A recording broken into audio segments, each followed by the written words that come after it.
This is Africa Live on CCTV News with me, Beatrice Marshall, in Nairobi. Also coming up in the next hour. Egypt's stock exchange bets on a new board to revive its fortunes. And Tunisia's national rugby sevens team hope for a good show in the Sevens World Cup despite a challenging build-up.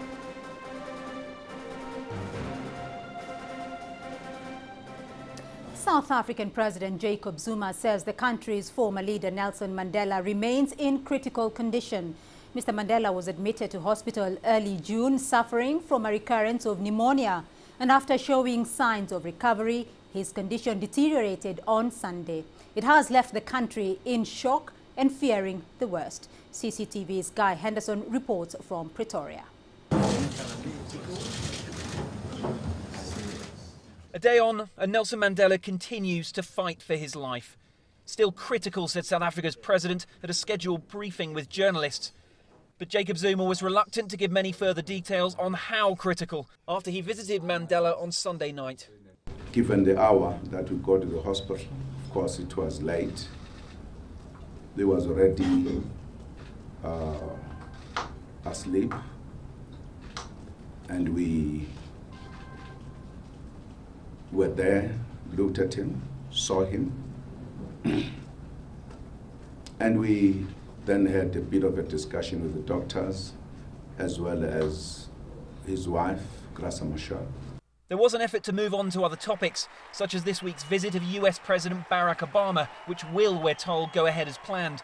That's now overshadowed, though, as the world watches for news on Madiba's frail health. As questions persisted, the president's spokesman had to step in. Tensions are resurfacing between government and the media after medical details were leaked to a US news network. And when the presidency chose not to make public that Mr. Mandela's ambulance had broken down on this highway on its way to the hospital. But Mac Maharaj was robust, denying claims that Madiba suffered cardiac arrest on that night and criticising those who reported it. And this incident has been used to stimulate a view, don't trust the report from the presidency. So I'm saying we all have a shared responsibility to manage this moment. And we have to do so with due regard to the key parameters that we've put forward. They're not our invention. They come from the doctors, namely the doctor-patient confidentiality. Outside the hospital, the well wishes continue to pour in as South Africans begin to realise that the end may now be close. Just a few days ago, the signs seemed to be positive, and there was even talk of Mr. Mandela being discharged. But he now lies in a hospital bed behind me, clinging to a life that changed the course of this country's history. And even at 94 years old, the prayers here are for just a little more time. Guy Henderson, CCTV, Pretoria. Well, as Mr. Mandela remains in critical condition, his frail health has sparked immense debate in a country that often considers him the father of the nation. CCTV Travers Andrews brings us the latest from Cape Town. As tributes continue to pour in for former South African President Nelson Mandela, the city's landscape begins to change. A large mural of the anti-apartheid hero adorns a city council building in a strong showing of support for the elderly statesman. There's been a marked increase in the number of people showing interest in Madiba's well-being ever since news of his ill health broke. Because we have such a large displays or history that is concentrating on Madiba, we get a lot of people who ask questions, who find a lot of discussions about the health and well-being, and also what will be the way forward after this big man has passed. So the emotions, we have mixed emotions. Some of the people are thinking God must still keep him. Some of them are still saying, I think it's time now. He's done a lot. We are where we are because of him. As I'm saying, a lot of people are really, really worried. On the streets where the headlines continue to grab the nation's attention, some people voice concern about his latest setback. I definitely think there is definitely more of a concern this time because it's taking into consideration his age, and it's taking a longer period for him to recover. So without a doubt, and like you say also with all these things happening, all these statues being erected and posters being up as well, definitely there is much more of a concern. As a global icon with admirers far and wide, his waning health has been a cause for alarm to those who venerate him from around the world. I think everyone across the world holds him in the very, very highest esteem. He's probably one of the greatest men alive. I think that legacy now will be secure, regardless of whether he lives another 2, 4, 5, 10 years. That legacy is now secure, and it'll always go down in history as one of the greats. For now, the South African icon remains under close observation, while his many admirers continue to root for an improvement in his health. In just under a month, former South African President Nelson Mandela will be celebrating his 95th birthday. It's a day his family and supporters from around the world will surely be hoping he celebrate from the comfort of his own home. Travis Andrews, CCTV, Cape Town. Well, let's get more analysis on this developing situation in South Africa. I'm joined live here in studio by Professor Masharia Munene from the United States International University. Welcome to Africa Live. And joining us live from Johannesburg is Dr. Alfredo Juliano Hengari, a researcher at the South African Institute of International Affairs. First, Alfredo, to you in Johannesburg. It's a trying moment there for South Africans. Can you describe to us the kind of leader Mr. Mandela was when he was the South African president?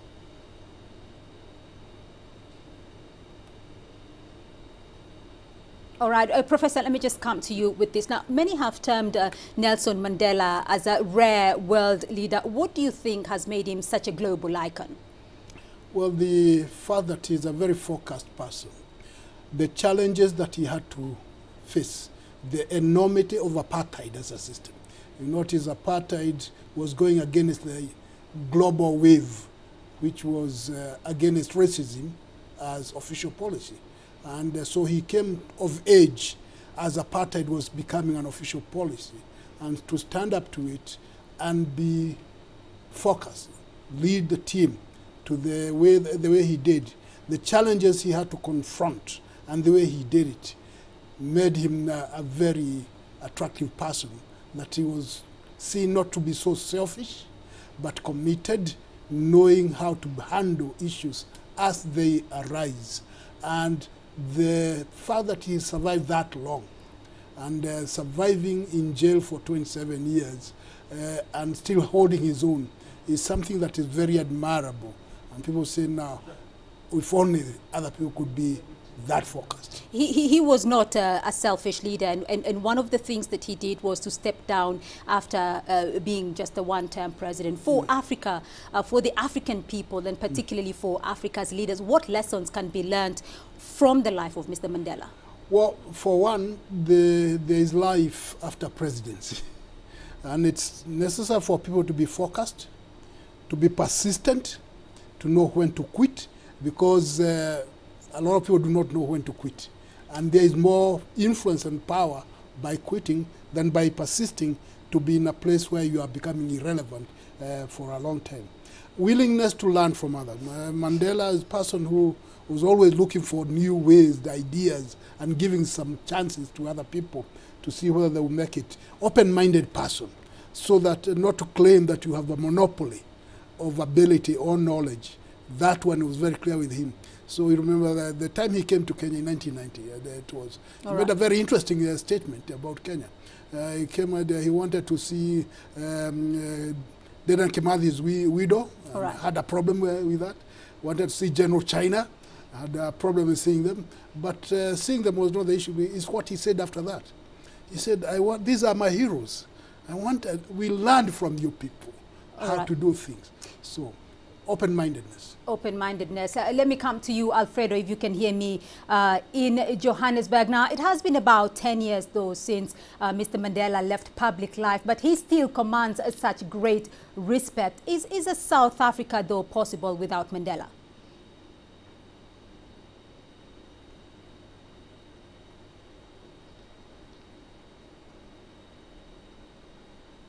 Well, Alfredo, it seems we're having a slight technical challenge there in Johannesburg. Professor, let me just come to you with this. These are trying moments, though, for South Africa and the world. How do you see, though, the world looking on as Mr. Mandela's health deteriorates? Well, it is a sad development, but it is not unexpected. In fact, one would say that Mandela kind of gave a notice to the public that he's on the way out. So it is a sad thing people are watching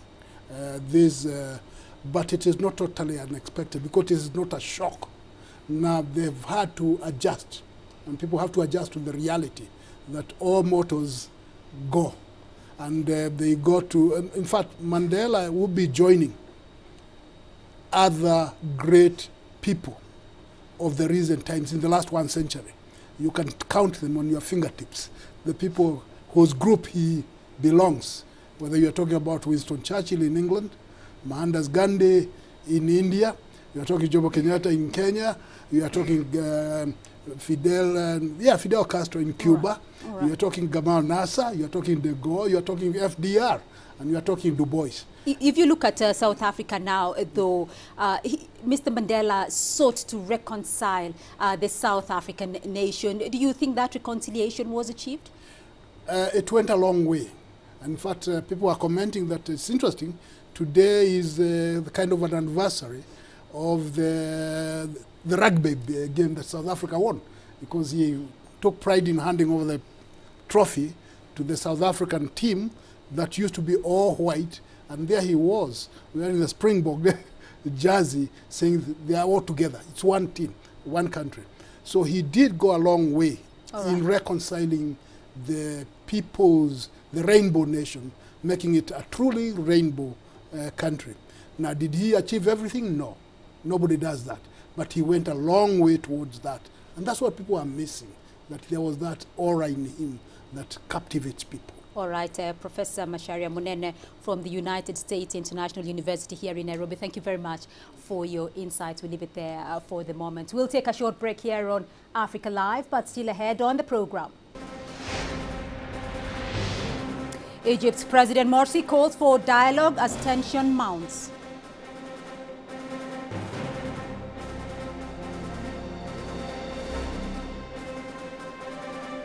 And Al-Qaeda says 8 hostages in North Africa are alive and they are open to talks.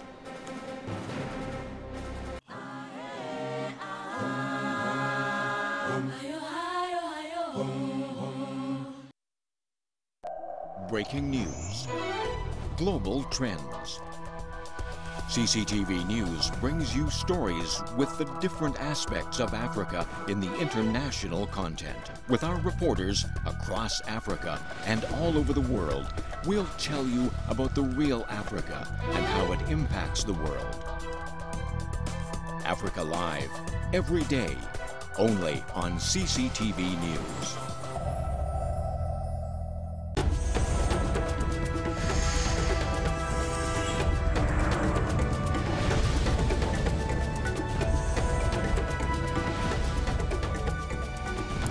Eight hostages, including 5 from France, being held by Al-Qaeda in the Islamic Maghreb, are safe, the Islamist group said in a statement posted on its Twitter account on Saturday.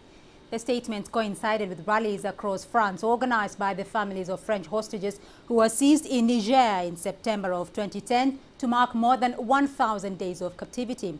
Now, French newspapers reported this week that the hostages had been transferred to Algeria and were in the hands of Al-Qaeda in the Maghreb's new chief, Yahya Abu el-Hammam. The French government declined to comment on the report.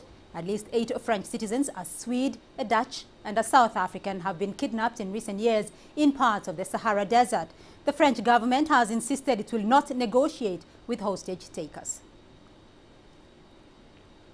Well, let's get more details on the Al-Qaeda hostages, and we're joined live by CCTV's Jack Button in Brussels. Jack, what has been the reaction there in Europe? Well, the only country so far that has given an official reaction has been the French government. Francois Hollande has come out and spoken, and he recently said that he was concerned that those people were obviously being held under horrific conditions, and that he was seeking, and the French government is seeking, contact with Al-Qaeda in the Islamic Maghreb, but that the French government does not want to go through intermediaries. It wants to talk to the group directly. However, he did not use the word negotiate. As you said earlier, he has ruled out negotiation in the past, the feeling of the French government is that negotiations usually end in large sums of money being handed over, and to do so just encourages further kidnappings.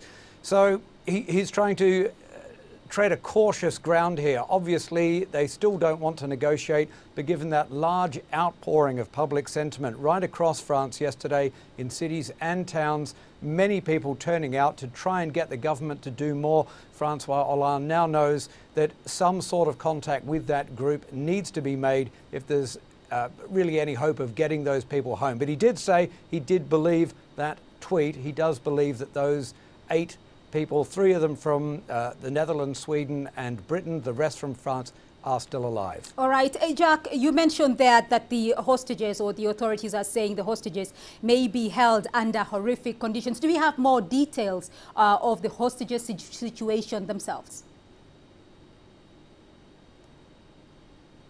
No, we don't. Really, all we have at the moment is the word of Al-Qaeda in the Islamic Maghreb, and they're saying that the hostages are safe.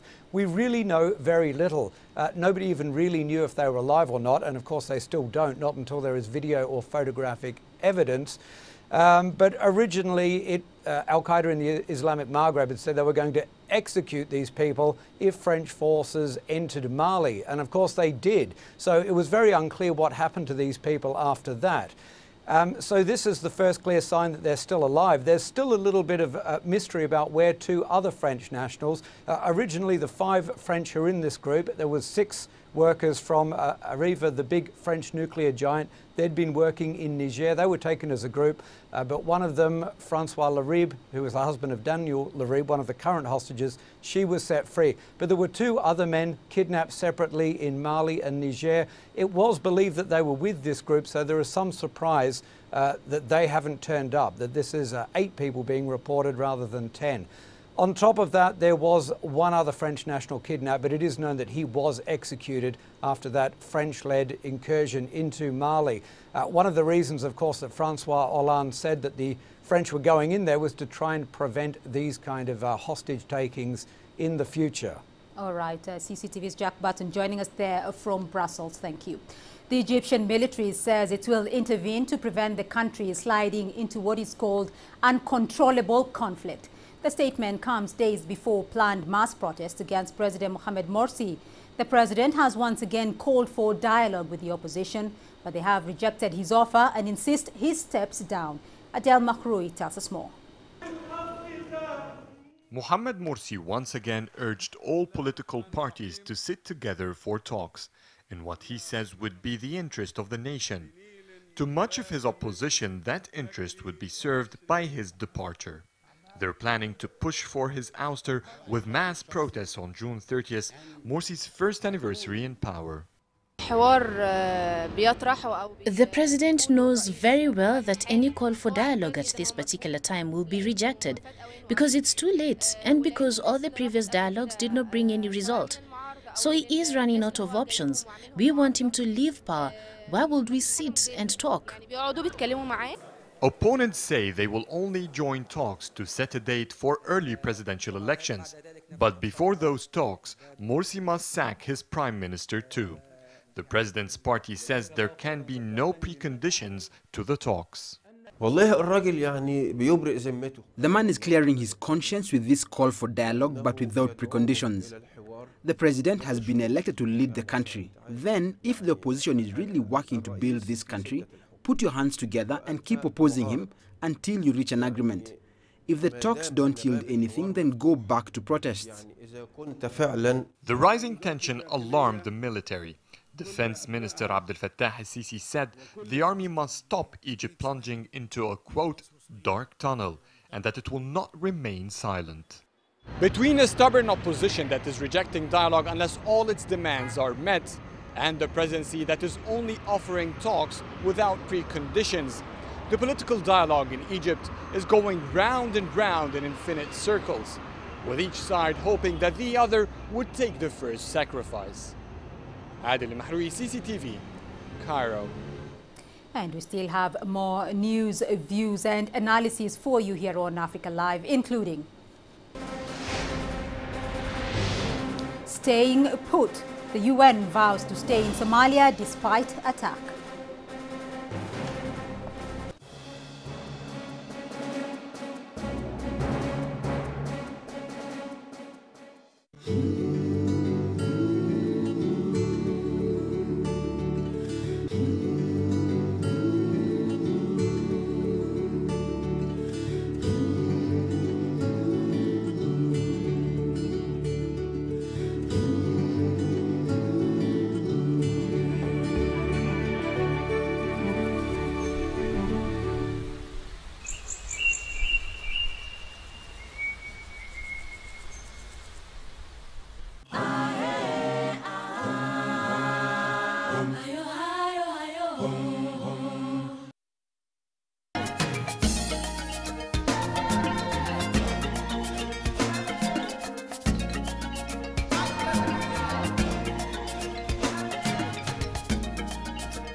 The United Nations says last week's deadly raid on its compound in Mogadishu will not drive the organization from Somalia.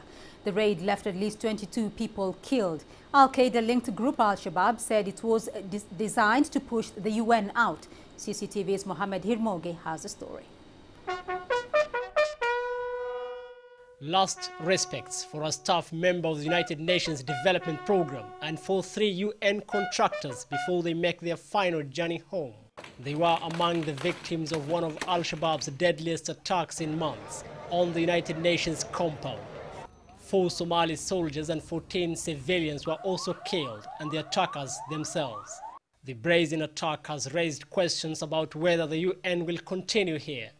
The United Nations Special Envoy says it won't be chased away. The UN is here to help, and we're here to stay. We will not run away because of one sad attack. The attack was sophisticated. A suicide bomber blew himself up at the gates of the United Nations compound, and then 6 other gunmen stormed in. We share the pain and the remembrance of those who have fallen yesterday. And I would like to mention here that they will remain part of the Somali history in the generations and the centuries to come. The attack came as the new UN assistance mission here promised support in state building and in coordinating international help. It has been almost 2 years since Al-Shabaab was driven from this city, but the attack last week is more evidence that the group can still strike at will. Mohammed Hirmoge, CCTV, Mogadishu. DR Congo's government says it will not immediately apply a cessation clause ending refugee status for more than 120,000 Rwandese who fled to Congo after the 1994 Rwandan genocide and who still remain within its borders. Now, Rwanda has accepted Congo's arguments in favor of a phased approach to the refugees' repatriation. Congolese Interior Minister Richard Muyej said on Saturday Rwanda had in 2011 asked Congo to apply a cessation clause on 30th of June. The Rwandan government has repeatedly said that since peace has now returned to the country, its citizens no longer need to live in exile. Refugee issues have soured relations between the two countries for nearly 2 decades. Now, fish is a vital component of diet in Africa, but overfishing means supply is failing to keep up with growing demand. However, a project underway on Lake Victoria in Uganda could be the answer. CCTV's Alan Cheror has more. Fish is Uganda's second highest export earner after coffee. Yet in recent years, overfishing has cut stocks, leading to lower catches and revenue. Experts from the UN Food and Agriculture Organization say that this could be the solution. Known as cage culture, it is based on proper fish management in natural waters. Fish are raised in mesh cages, submerged across a large body of water. The National Fisheries Resource Research Institute has fixed 50 cages in Lake Victoria to show how well it can work. In the cage structures, we have shown that there's potential that fish can really grow at a very fast speed or the fast time. They can grow in versatile numbers, and at the same time, we believe that we shall meet the challenge of the rate at which the fishermen have been harvesting fish without actually trying to find a way of bringing in more fish. So we hope that for the food security bit, we shall have a lot of fish. The big challenge could be in trying to break the fishing tradition. Uganda's fishing industry has for long taken a nomadic approach, fishing in one area till it's exhausted before moving to another. Experts say small-scale operators have to be encouraged to join forces to develop a larger commercial cage culture. Still, this is a potentially lucrative market for Europe and Australia's big appetite for East African fish. The government says this type of new practice could help Uganda earn more than $200 million from fish exports every year. Though coupled by a number of challenges, these new fishing methods could be the solution to the overfishing on Uganda's lakes. Alan Chiror, CCTV, Eastern Uganda.